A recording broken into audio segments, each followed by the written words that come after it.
So welcome to the Equipped Agronomy Podcast, where we bridge the gap between seeding equipment and agronomy.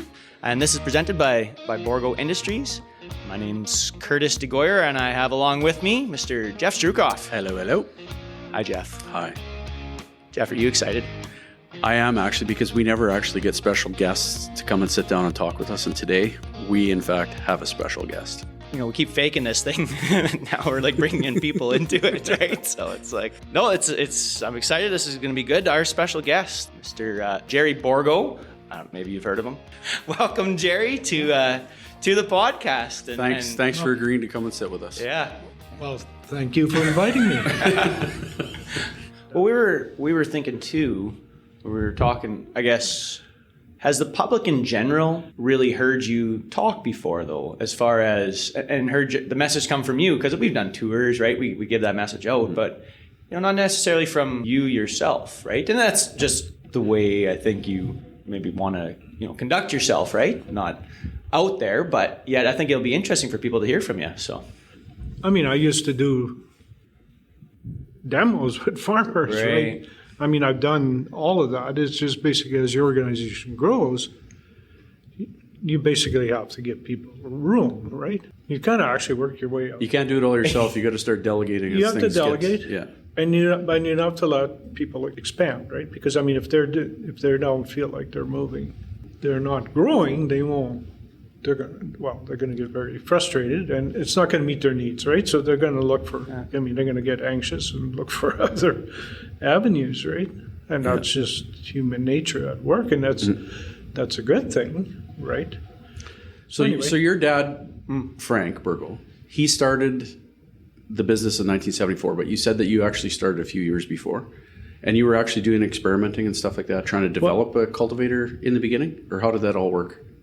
Well, my dad he built a trip, just a trip or a few trips, and he started putting them on cultivators that, other makes of cultivators, right?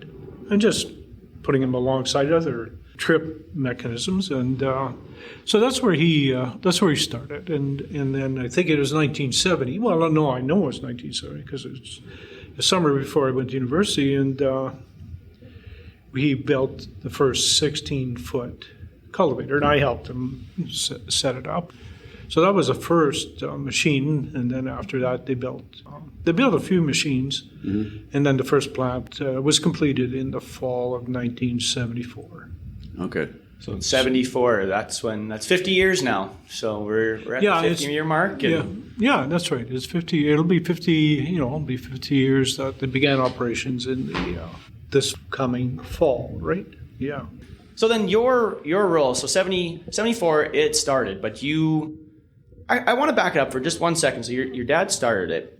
What was he doing before, I guess?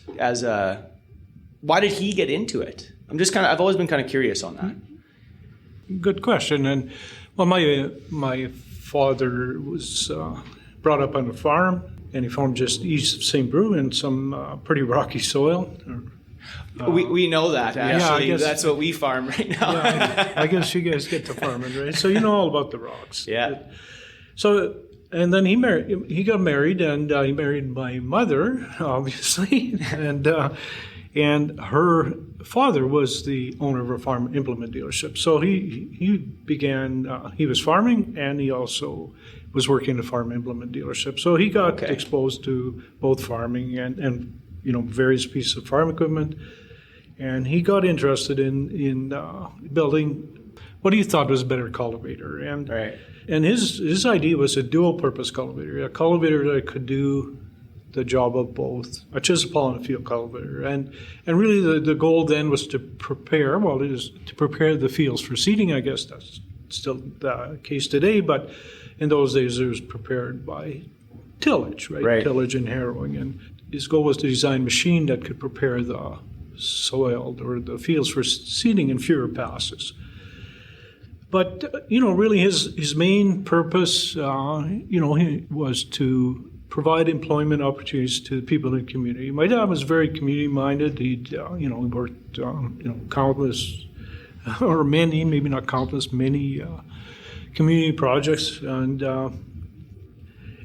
also the times, when sort of when he was formulating his plans. It was, in the late 1960s and early 1970s, and some of the most difficult times that the grain producers ever experienced was in those times. And the people were leaving the rural area, and maybe not in droves, but they were leaving. Yeah, well, they were leaving. They were leaving. A lot of people were leaving, and they were either going to the oil business in the west or the automotive business in the east. And again, that's a lot due to employment, like you talked about there, right? So yeah, there were not many employment opportunities other than that at the time. Right. So the way we give tours as well, right? And sure. And so correct me if I'm wrong then when I say he saw a lot of cultivators coming through his dealership that just couldn't withstand, and then essentially got fed up and said, "I'm building my own." Yeah, he thought he could do. Sure, that's a fair comment. You bet. Okay, sure. Good. Sure. I'll keep kind of going with that one then. Yeah. But so then, where did you step into the process? What was your kind of first initial role, and then how did you get involved? I guess my first experience, was helping my father build. The first prototype was in the spring of 1970, and that was, I guess, just before I went to university. And so I worked on doing things for the first plant, like hauling gravel and doing those kind of things and picking roots and whatever had to be done. And then when I graduated, began working for the company. It was really actually kind of maybe just a part-time thing. I don't really remember now, but so I began working it was May 1975, and my first role when I started was going out and fixing cultivators. And first 2 months were spent on the road, going from the cultivator to cultivator. Our first cultivators worked well in the rocky areas, but the trip wasn't standing up in the hard clay soils, and we had problems with cylinders. And so my job was to go out and just keep these things in the field to get to nurse them through the seeding period, and then after that, the seeding had been completed. I guess I went to work on to create designs to solve the problems. And one of my first jobs was to design a new spring trip, because that was really the thing that was giving us the most problems.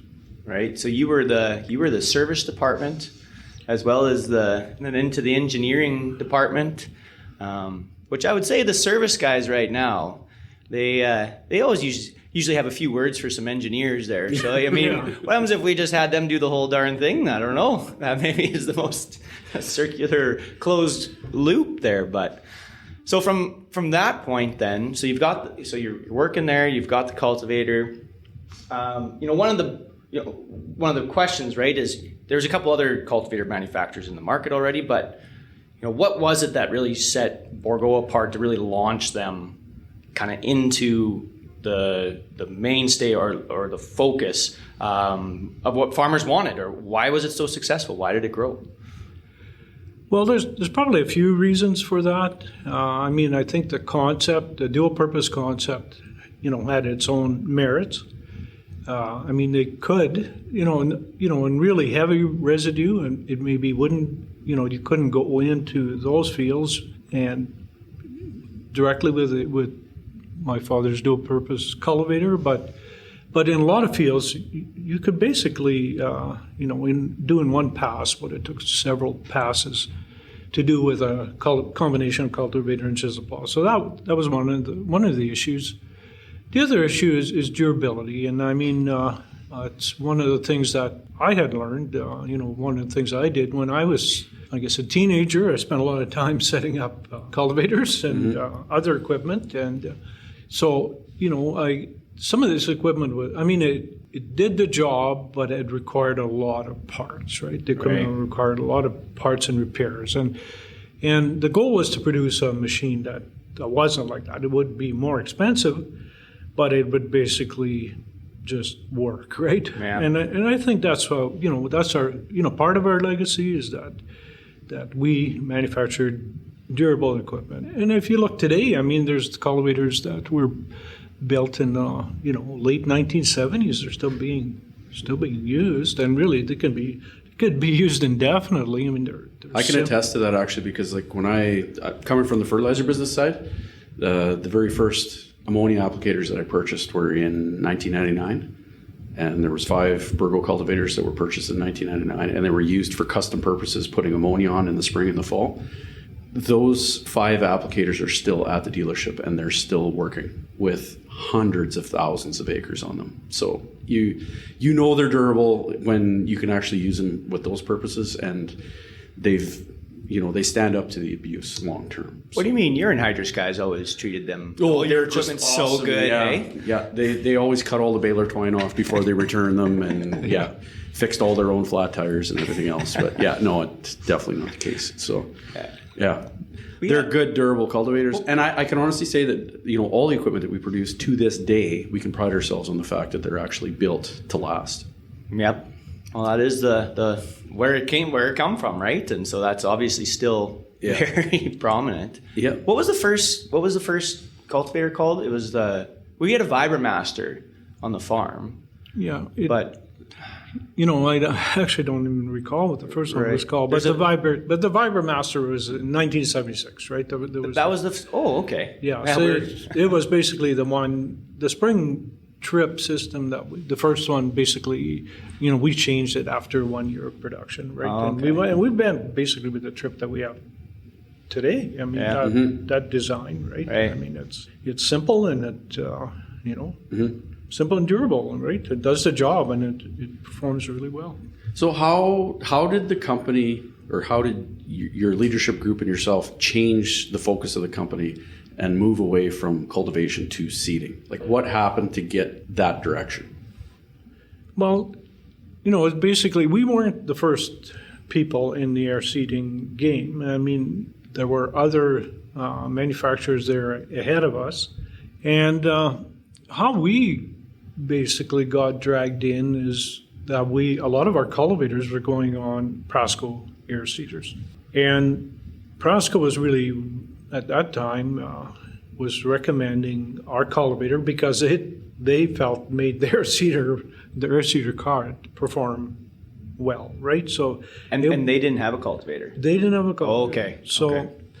So that's how we got dragged into it, and we got exposed to it, and also just understanding agriculture, right, and farming and grain farming. We understood that farmers needed to find ways to be able to farm more land more efficiently. I mean, if they wanted to survive, that was sort of one of the directions. That was one of the directions they had to go, and so we thought, okay, well, we looked at what was out there, and all of the air seeder systems at that time had the air card in front of the tillage tool.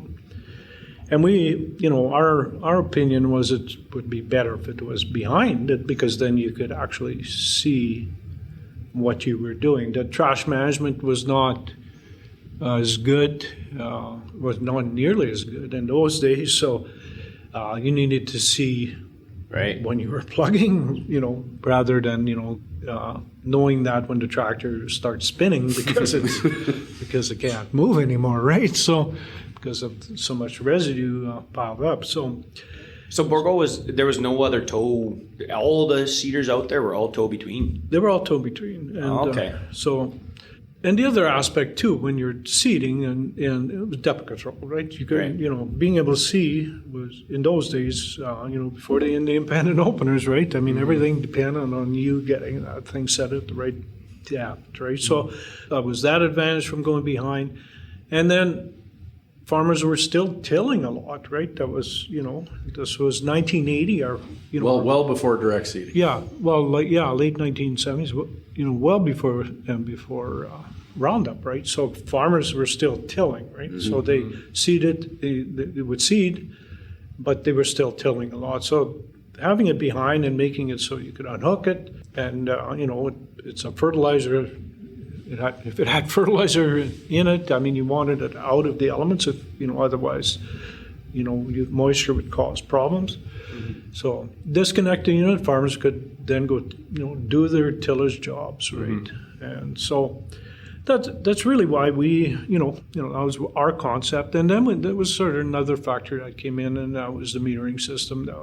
An innovative farmer from near Regina, is from Lajord, Saskatchewan, by name Jerome Béchard. He'd been playing with air seeders for a long time, and he had developed an auger metering system. And so I think he approached my father, or we approached him. I don't really remember anymore, but we made my father made a licensing agreement with Jerome to use his metering system, and we thought that would be a superior system to any of the other metering systems, that particularly with fertilizer, right? Mm-hmm. Because the other ones had these metering cups, and fertilizer was very, they didn't do well on fertilizer. So all those things came together, and so we thought we had a really good package to go out to the market with. Right? So was the other seeders out there, because the Béchard metering system's a Class A metering system, right? Were all the other ones out there all B? You talked about the cups. There was other A's. They were all A's. Oh, they were all A's. Yeah, they had a metering cup. Okay. Yeah. So that wasn't novel per se, but with the way he was doing it, though, was the auger itself. Yeah, the auger was unique, right? And it was patented. It was a patented system. We paid Jerome royalties for, I don't know, many years. Well, I see there's still stickers on brand new air seeders out there, yeah. Béchard metering. So I didn't know. Actually, I don't know. Did they have to have that on, or is that more of like a tribute? Yeah, in honor of. I think it was. Yeah, I think it's a tribute. I think he's inducted into the Saskatchewan Agricultural Hall of Fame, right? Okay. Yeah, very innovative. Farmer. So now we've got the company chugging along at this point. How many people do you think? We're talking the mid 80s or so with the air seeders coming out. Roughly, like how many people would there have been working at that time? I'm not exactly sure, but 100-ish. 100-ish. Okay, so about that, yeah. Started off with a few, and now we're growing, right? Yeah. We started. I think when I started, there were like 26 people, right? Oh, okay. Yeah. So what was your employee number? Are you 2? No. Initially I was probably 26. 26. Okay. Okay. Well, we were chugging along. We got hundreds of people there now. We got the air seeders, but obviously the company keeps growing, right? What's the thing that really, or things that kind of propelled it even at this point now, as to keep this momentum going? Well, I think the biggest thing was the change in farming methods, right? And it's when Roundup came off patent, right? Glyphosate. Yeah. That was a game changer. Right? Yeah. And that changed the whole industry. There were farmers prior to that. There were farmers that were air seeding, but it wasn't endorsed in universally, right? But once glyphosate came out to do the weed control, preceding weed control, it was a game changer, right? Right. And really that's what sort of launched everything that made air seeding a lot more attractive. You could go directly into unworked fields. That would reduce the number of passes, right? And but then the next thing that was fine, you could go into and seed in one pass, but what about the fertilizer? What about the nitrogen, right? I think initially people were putting high rates of nitrogen right with canola. Mm-hmm. And then some of the dry years, holy mackerel, they almost had no emergence. Well, that's like going right into the seed row, you mean? Right? Yeah, it was a single shoot.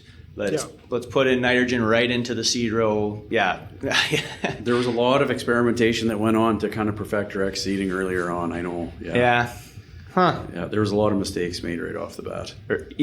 And obviously, too, here, like at Bourgault, there's a lot of stuff tried, right? Like, how do we answer that question? How do we put down nutrients safely? Which we're still kind of answering, and we're still playing with it as rates change and crop demands change. But back then, it was just the dual shoot system, right?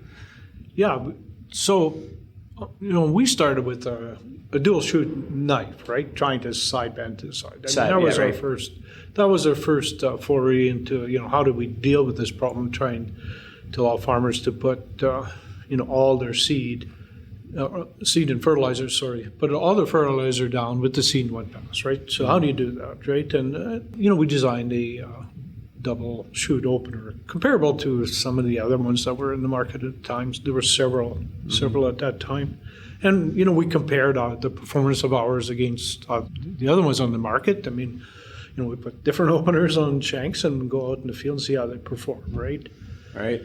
But, we found that, our opinion was, particularly in the clay soils and in drier years, I mean, the sideband opener, it did not do a good job placing the seed and did often a very poor job of maintaining separation, right? A lot of nitrogen get in the seed row, and in a dry year that was really problematic. So for us, I think the game changer was we got to find a better way to do this, and we came up with the concept of doing a mid-row banner. Mm-hmm. And we thought we'd kind of put a bar ahead of the either cultivator, or at that time is the drills, some air drills, and then we were approached by Gerry Meyer, who had been doing a lot of work with helping farmers sort of deal with the agronomic problems, right? He's an agronomist, and they were having issues. Like, this was a learning curve for everybody, right? Yeah. And how come my crop isn't coming up here? And so he'd go and investigate, and he came to the conclusion that there's probably a better way of doing this, and he encouraged us to try and find a way to put these banners on the cultivator itself. And holy smoke, it was a real challenge. It took a lot of sort of trial and error, not trial and error, design work, and we finally were able to find something that would actually work, right? Get the banners actually physically on the machine. On the machine. Yeah. And I think Gerry was one of the first people. He may not. He was one of the first farmers to actually get a system, to use a system, and so he was involved. Yeah. Heavily involved for a number of years, right? Yeah, he's who I kind of got hired in through, I suppose. I don't know, he wasn't really on his way out, but he, kind of followed up Gerry Meyer, so he'll like the shout out there. So I guess, so once we had the mid-row banner system, I mean, arguably, the system performs well, right? I mean, and truly, I think it is the gold standard. I don't think there's any question about that. If you look at the facts, you cannot come to any other conclusion. But so farming, changed a lot. I mean, one of the things we did is, we tried to stay abreast, tried to keep up to what. Like, farmers were expanding, consolidating, and wanting bigger and bigger equipment. And, that's one of the things we did. We kept designing bigger and bigger equipment, and we're still doing that, right? Yeah, no doubt. Well, that's really outlines, I think, where we were coming from on the equipment side. And, to why we're still here, hey, Jeff, is, this bridging of equipment and agronomy. Well, that right there, talking about, it's not just about designing the trip. It's not just about designing, the thing that doesn't fall apart. It's, the placement and the soil. So even, that agronomic component of the equipment design started, right from the get-go. What was that? That was in the mid-'80s or so? Late 80s the banner came out? Or was that 90s? No, 90s. That was in the 90s. Yeah. That's right. Yeah. 95, I think. 95. Yeah, things really took off after banners were developed. Yeah, right. 90s. I think 97 was kind of where we really had what consider a real solid product, right? Yeah, because the banners were inside the frames at some point, and then they got moved up to the front banner bar then, and obviously, or on the MRBs, was there ones, twos? Yeah, there was the MRB in 25. I think it got called 1 and then 25. There have been several series. Yeah. Improvements, evolution, right? On the threes and the independent depth now, so. Yeah, like you said, the sizes. There's the one story of, when the 550 tank came out and people were looking at that 550 thinking, who the heck is ever going to buy that size of tank? And it's like 550 now is, not small, but we've got one double the size of that. So, Well, ironically, the same thing happened when we built the 180 bushel air seeder. We showed it to a few prospective customers and dealers, and they said, who the heck is ever going to get an air seeder that big, right? Anyway. yeah, Here we are at 1,300 bushels. 13 plus. And 13 plus is that a saddle it? tank. I keep saying, I would love to see, because at the shows we always hear, oh my gosh, that's a grain bin on wheels. I would really like to see like a 1650, a proper grain bin on wheels. That's not a spoiler alert. That's just me chatting. But I think that would be another one to. Who knows? We'll see where it goes from there. What the demand is, right? So now We've gone through this natural evolution. The company grows up from cultivating, glyphosate enters the market, all of a sudden it gets a little bit cheaper. People start direct seeding, you develop mandrel banders, how do you get your nitrogen down, your fertilizer, all sorts of different things like that. So now we're at that point. We've come to a point here, Gerry, where I'm sure you're well aware of in the sale. So we're growing. Linamar's bought Bourgault itself, and I don't know. Was there any other comment you want to make on Linamar purchase or anything like that? Well, I guess just me a comment on Linamar and why we endorsed Linamar as a potential buyer because we thought our opinion was that it could continue to help Bourgault to grow, right? And Right. And it would maintain the same trajectory the company's been on, arguably from when it started, right? And there's a few, reasons for that. They basically sort of started similarly to how Bourgault started, right? And so I think they have an appreciation.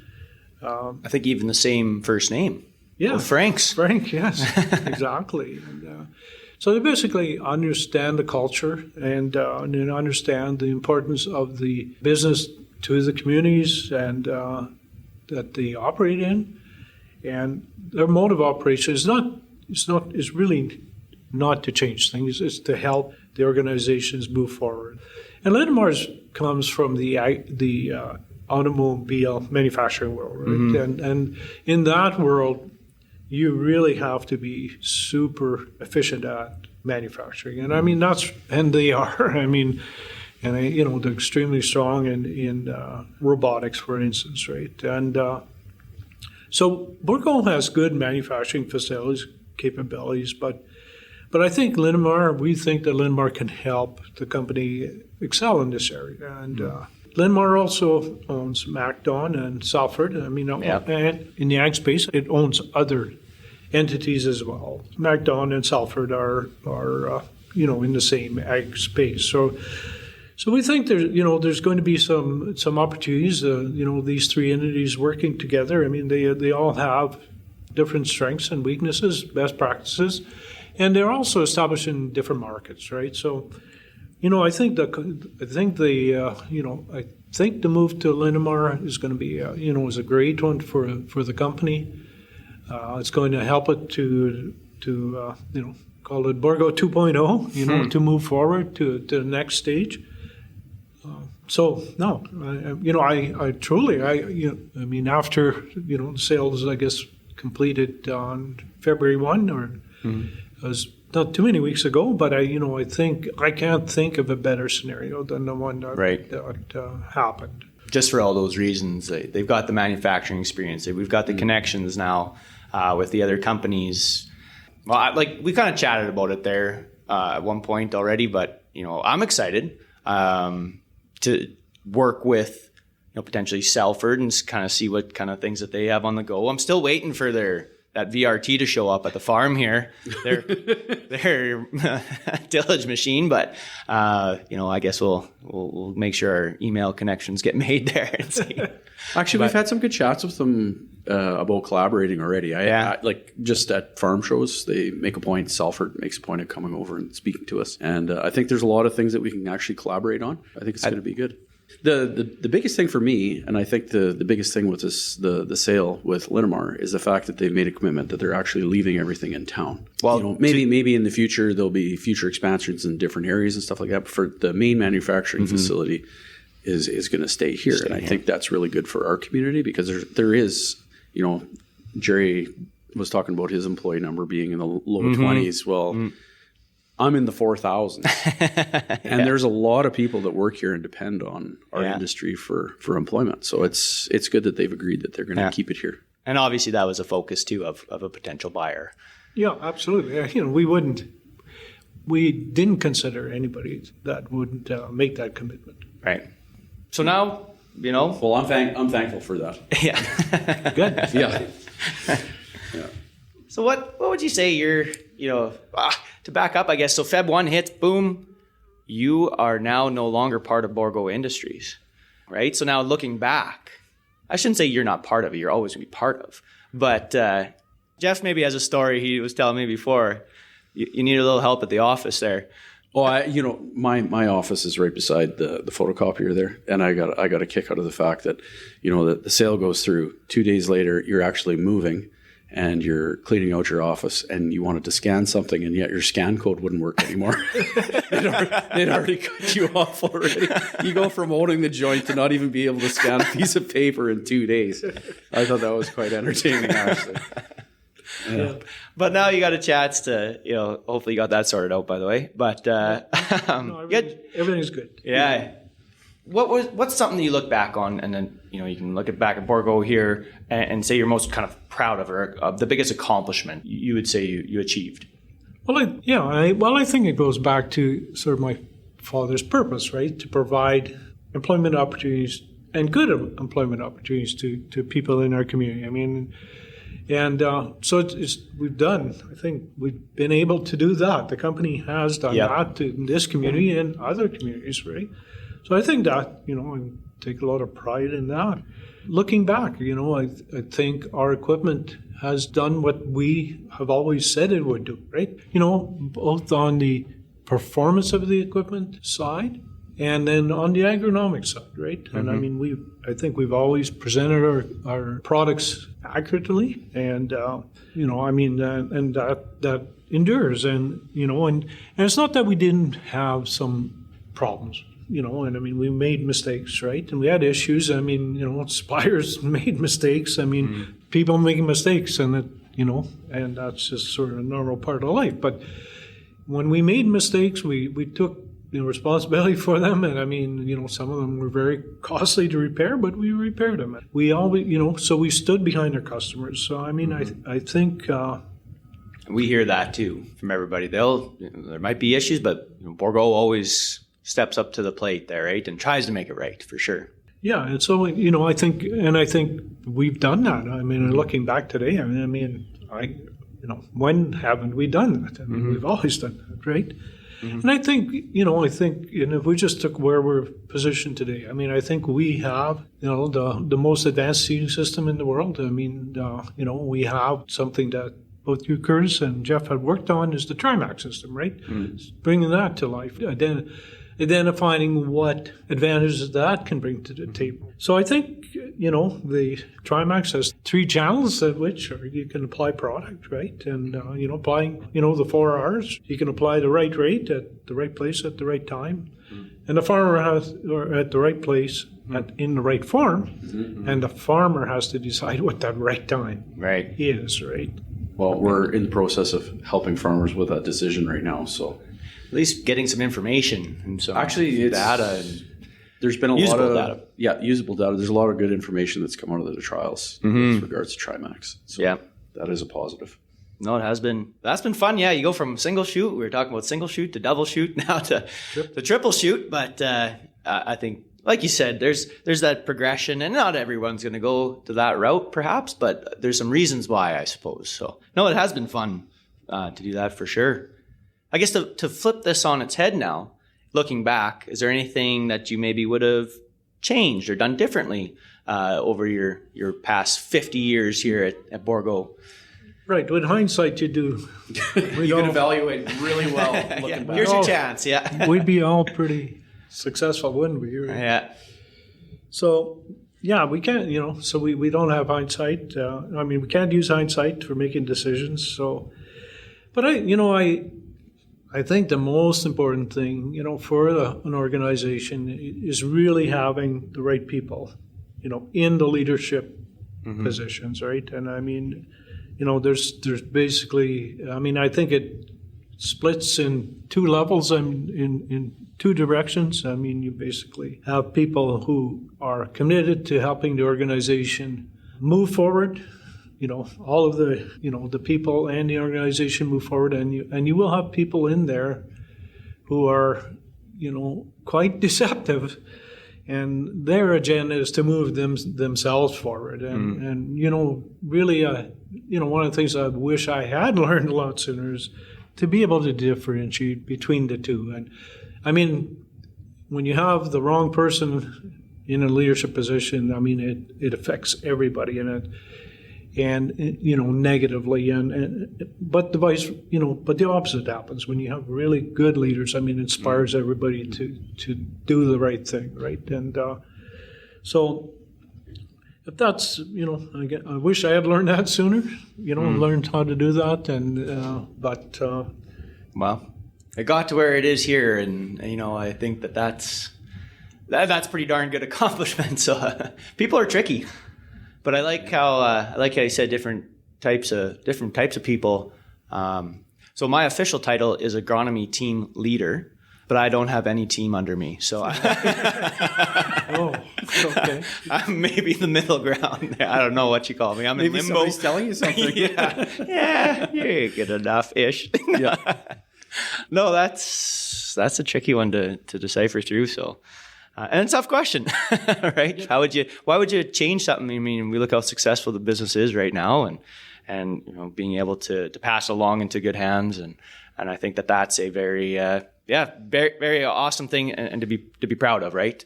Very fortunate that you did what you did, you took the leaps you did, you and your dad, and as a company move forward here. So, but now, like we said, you can't even operate the scanner now. At Bourgault, they don't have access to. So what are you doing? What's your next plans here? We all know you're a builder, and we all know that you don't sit still. What are you going to do next? Yeah, right. Well, my wife and I, along with a very small group of who I think are very talented designers, begun working on a novel line of attachments for skid steers and small and medium tractors. So, our goal is to design a proprietary line of equipment that we're going to present to the Western Canadian market at some point. I have 6 grandchildren, 5 grandsons, and there appears to be 2 that are interested in that, in the equipment side. I don't know, it's probably somewhat genetic, right? It probably passes. Iron's in the blood. Yeah, I think it does pass to some degree. So, it's a small venture, and it's, as they're sort of growing up here, I'll give them a chance to get some hands-on experience doing, basic fabrication, right? Welding and grinding pieces off after you weld them on wrong and that kind of stuff, right? So, we don't know when we're going to go to market yet. I mean, we're working on it. At some point, I guess we'll come out of the shadows, and that's probably all I can say at this time. You're dabbling. So you're going right back to the very beginning and starting all over again. Yeah, it's kind of interesting. I am. I'm literally going right back in the building.